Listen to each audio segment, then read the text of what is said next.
Guys, here it goes, and it goes, and it goes. It's that never-ending drawer. It goes, and it goes. I'm letting you see the real McCoy. Drunk. Why do I keep saying junk? Drunk. Junk drawer crazy. Look at this. Yeah. It goes all the way back there. Stuff packed back there. Stuff and fell. Look at this. Look at that. Look at that. Is that? I'm letting you see it all. Is this crazy? Is this crazy, guys? Can somebody help? I even brought a utensil divider so I wouldn't run across this problem. But through the years, this is what your girl is dealing with. So come with me, please, and help me clean out this utensil drawer. My other drawers, these pretty decent. This is all my ice cream scoopers, my cookie scoopers. Well, here goes some more of the ice cream scoopers here, but I have no room for them in the drawer. Who needs all them freaking ice cream scoopers? I don't know. Is this disgusting? Oh my goodness. Okay, so all right, so if I can shut this drawer, I will be happy because then I'll have all my ice cream scoopers. My cookie scoopers and my ice cream scoopers in the same drawer. Now here, that's just dish rags, dish towels, pads. That's to my Giselle. Then I got my sponges in here. I got some more sponges there. I got my sponge daddy here. Eraser daddy there. Some Scotch Brights. So that's cool. I'm proud of myself with those drawers. Now, here goes some more sponges and some more. Oh my goodness, some more sponges on No, sister, stop playing yourself. Those drawers need to be redone. Bath cloths. Dish rags, dish towels. Oh, I got some utensils down there that I need to bring out. Good lordy. Cookie cutters. Oh my goodness. Okay, so I'm taking out the utensils out of here. Well, you'll see me do it. And the sponges are there. So I'm going to take those utensils out because I have a utensil bag for like just miscellaneous utensils that we use when we go in the backyard. Okay, so let's get this started. So you saw the drawers. Those are clean. And I can even take you over here to this one. This one is just like my can opener, the candle lighters, stuff like that. That's all that's mostly in that drawer. And some little things that go to the current cups and matches and my can opener and my gloves. So everything is cool, but that one drawer. And I said this one was the junk drawer. Yeah, a lot of things thrown up in there, but I know what's in there. But this is the bad baby. Oh, I got another scooper. This is a melon scooper. Oh, my goodness.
Okay, guys, so this is the first drawer. I have all the wine bottle openers, the can openers, the bottle openers, different wine stoppers when I was drinking wine. Then we have the apple cutters, the other fruit cores, and then we have the egg salad, the egg cutter back there. Then we have all the clips for the big bags of chips. We have the other clips over here for the bags. We have the other clips there. We have all the spoons. Now that's a pillar for the vegetables. We have all spoons here, little novelty knives, spoons, forks.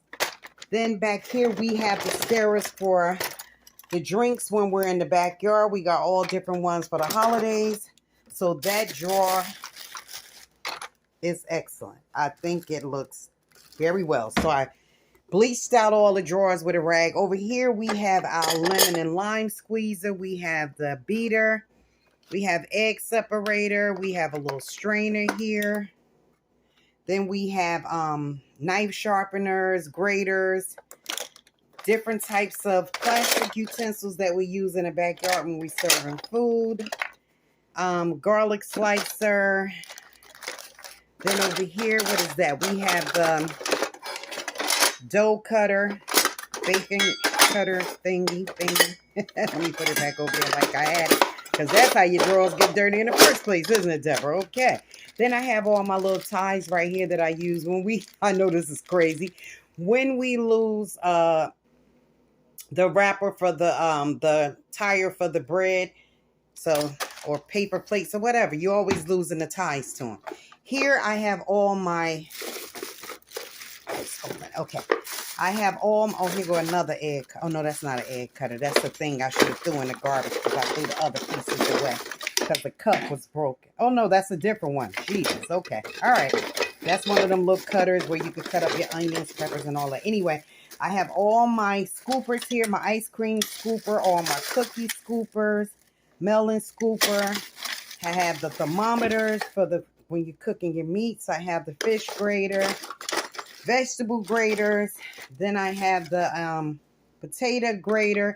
Then I have all the vegetable slices there. I have the infusion for when you basting a turkey. Then I have the injectors right here when you're doing it. Have all types of injectors down there, all types of bases, all types of meat thermometers. Now we're going in the third drawer. I have all my hamburger patty makers in here. You know, you can just buy them. They used to sell these at the Dollar Tree. I know they definitely have them at Family Dollar. They probably still have them at the Dollar Tree. So I have the one where you can stuff the burgers, like put cheese in them, mushrooms, vegetables. Then I have the regular two right here that you just do the burgers. And I brought a lot of them so because we make our own burgers sometime in the backyard in the summertime. And then I have the empanada maker. Then here I have all my holiday baking stuff, like decoration stuff for the holidays, right? And the cake holders. So that's that. Then the last drawer, we have all our sponges down there. And under here we have more sponges. Then we have dusters and we have dishcloths. So this is so much better for me. I'm so glad I decided to do this. I'm glad you guys came along. I don't even need that container. I'm so glad you guys came along with me. I hope this has given you some ideas. So what I did, each drawer, I took it out. I shook all the remnants out of, you know, the dirt and things that get into the drawers. So then I wiped them with my little bleach bottle over there, my spray bottle, that clear bottle. I got that from the Dollar Tree. And I just put a little dish detergent on the rags and I just washed these drawers out. And then I stacked them back. And this will make my life so much easier. Something to try, right, guys? Let me try to flatten that out. Okay, there we go. So that is it, guys. That is it. Now I know where everything is. I have everything in track. You guys don't know how I've been wanting to do this forever. Thank you for coming along with me. And as we has here, this is still the junk drawer. I don't know why. I think, what am I, do I want to get drunk or something? I'm always saying drunk drawer. Oh, this can go in there too. And then my other meat thermometer. See, I'm finding more things. Where did I have the meat thermometers at? Right there. And a strainer. Get your butt in. The strainer can go up here. Good. I mean, the holder. I got that from Timo. All right, guys. So I have everything in order now. This drawer will always remain the junk drawer. I'm not even going to tackle that. Gotta have some chaos in my life. All right, guys. Thank you for joining your girl. I hope this have been some enlightenment to you. I hope it gets you going. I mean, it's spring now, and this is what your girl is doing. And I hope it motivated some of you to do it, because you seem to like when I did the little cleaning up haul and stuff like that. At least you know when you go in these different drawers. Now I know what I have, and I don't have to be, I wonder where that sifter at. I wonder where that can opener at. I wonder where that wine bottle opener. I mean, just to say, you know, where are things? You know, so now I know. Thank you guys for coming with me. This is your girl, Miss Debs, doing another cleaning organization, this time for the kitchen drawers. Thank you for joining me, guys. God bless.